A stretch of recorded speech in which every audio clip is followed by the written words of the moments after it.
Dis-moi, ça fait combien de temps que t'as pas acheté une formation en ligne? Dis-moi, allez, ça fait quoi? Une semaine? 2 semaines? Allez. Ah oui, puis c'est vrai que c'est bien une fois de temps en temps, tu vois, ça fait plaisir. Et puisque ça fait, tu te dis, putain, mais cette formation, elle m'intéresse, ça va peut-être répondre à ma situation. Et puis tu la commences, tu vois, sur les grands chapeaux de roue. Et puis tu avances, puis à un moment donné, ouais, c'est pas intéressant. Et puis au final, salut à toi, c'est tonton Pascal. Et aujourd'hui, je voudrais te poser la question. Est-ce que t'es un junkie des formations en ligne?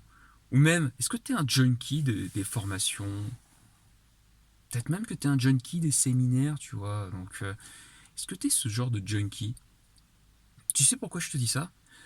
Parce que j'en étais un.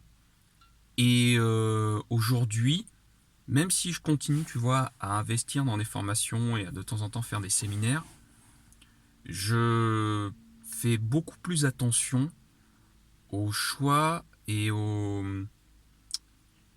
formations et aux séminaires dans lesquels j'investis. Et je vais te raconter mon histoire. Comment je me suis aperçu que j'étais un junkie des formations. Moi, j'ai commencé les formations en ligne et les formations tout court, même les séminaires, en 2012. Donc ça date pas d'hier, 2012. Voilà. Ça veut dire que je suis légèrement âgé. Et puis en plus, ça dépend quand est-ce que tu verras cette vidéo. Mais oui, j'ai commencé en 2012. Et au départ, comment j'ai commencé? Au départ, donc moi, j'ai commencé par les formations en développement personnel. Et ça commence souvent comme ça. Donc à l'époque, YouTube n'était pas aussi bien développé, même si tu avais quelques chaînes, c'était pas aussi développé qu'aujourd'hui. Donc comment j'ai commencé à m'intéresser au développement personnel? C'est d'abord par les livres. Donc moi, ce qui s'est passé, c'est que j'ai commencé à lire énormément de bouquins. Et donc, moi, je prenais les livres, en fait, les uns après les autres, tu vois. Ma problématique, c'était, bon, j'avais un manque de confiance en moi, et je me suis dit, bon, bah, écoute, je vais commencer par les bouquins. Et puis, bon, bah, j'ai appris plein de choses, ça m'a servi, et puis, je suis rentré, en fait, dans une boucle, en fait, qui était que j'aimais énormément ce que je découvrais dans ces livres-là, et donc, j'ai commencé à en lire de plus en plus. C'est devenu même une passion, tu vois, de lire ces bouquins en développement personnel. Et pas que développement personnel. C'était surtout des livres de psychologie, de sociologie, de marketing.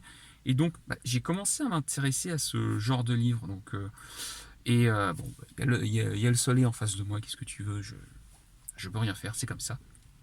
Euh, j'ai commencé, tu vois, à m'intéresser à ces sujets-là.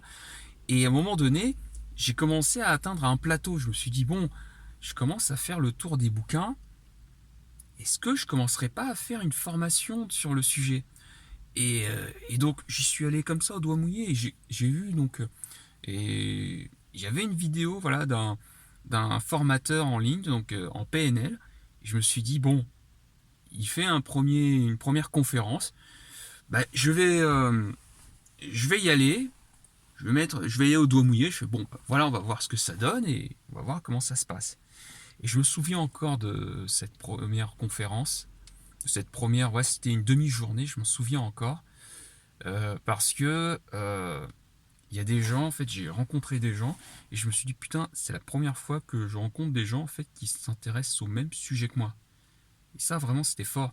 Et bon, j'étais peut-être une des personnes les plus jeunes dans l'assemblée, mais je parlais à des gens, bon, moi j'avais l'habitude, ça me dérangeait pas, mais je parlais à des gens en fait, qui lisaient exactement le même genre de bouquin que moi, qui se posaient les mêmes questions, et ouais, déjà c'était cool. Et alors, le truc qui m'a surtout le plus marqué, c'est quand, pas une, mais plusieurs personnes m'ont dit, non mais Pascal, toi t'es coach?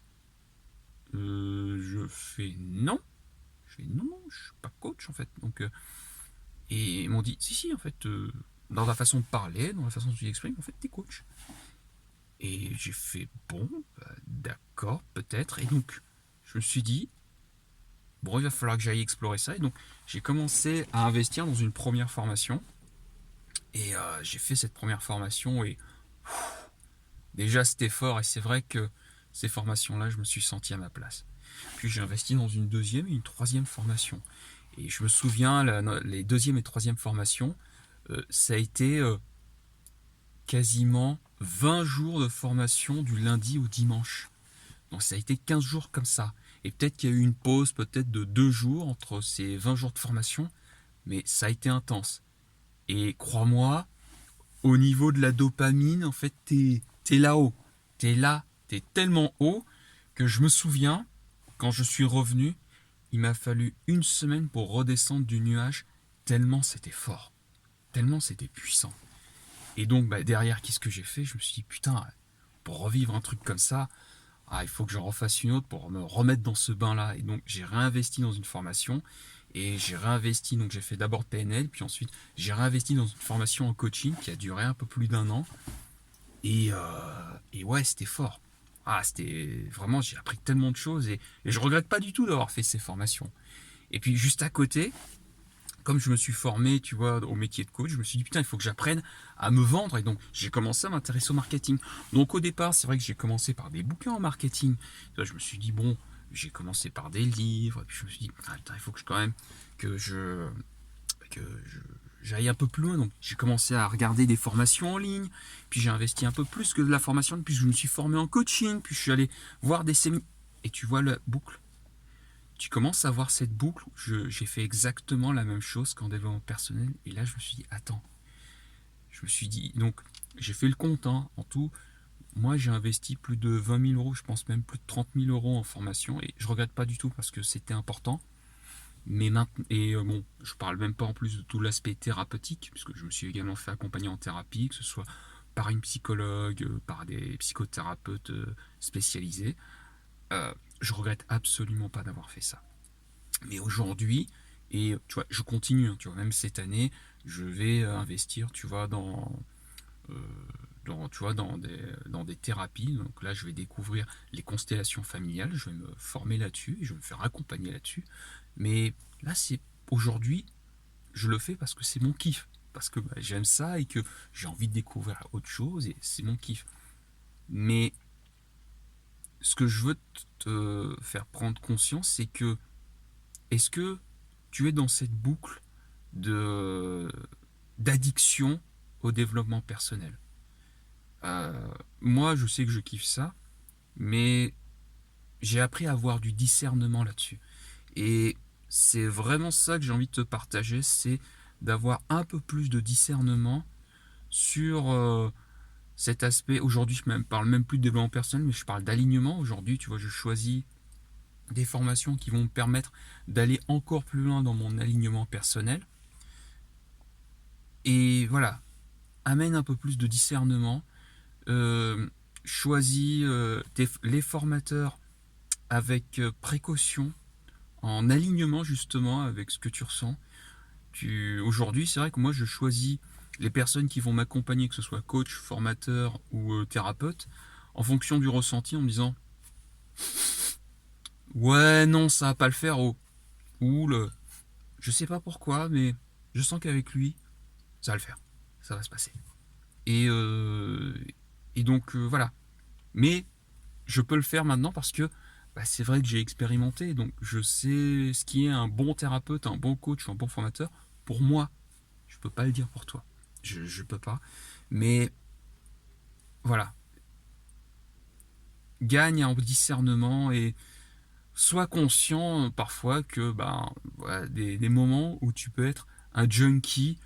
Pour le coup, moi ça a été dans la formation, mais peut-être qu'il y a d'autres endroits dans ta vie où tu es un junkie. Et pour le coup, moi je suis complètement ok, c'est pas un jugement. Je dis juste, sois conscient de tes propres mécanismes et gagne en discernement là-dessus. Voilà, si voilà, s'il y a des choses, si ça t'évoque des choses, voilà, partage-les moi, voilà, en commentaire juste en dessous, parce que je serais curieux en fait de voir si toi aussi t'as eu ce moment où t'as été un peu une espèce de junkie de la formation. Donc voilà, partage-moi des petites choses en commentaire, je serais curieux de le savoir. Et puis quant à nous, on se dit à très très vite pour une nouvelle vidéo. Salut.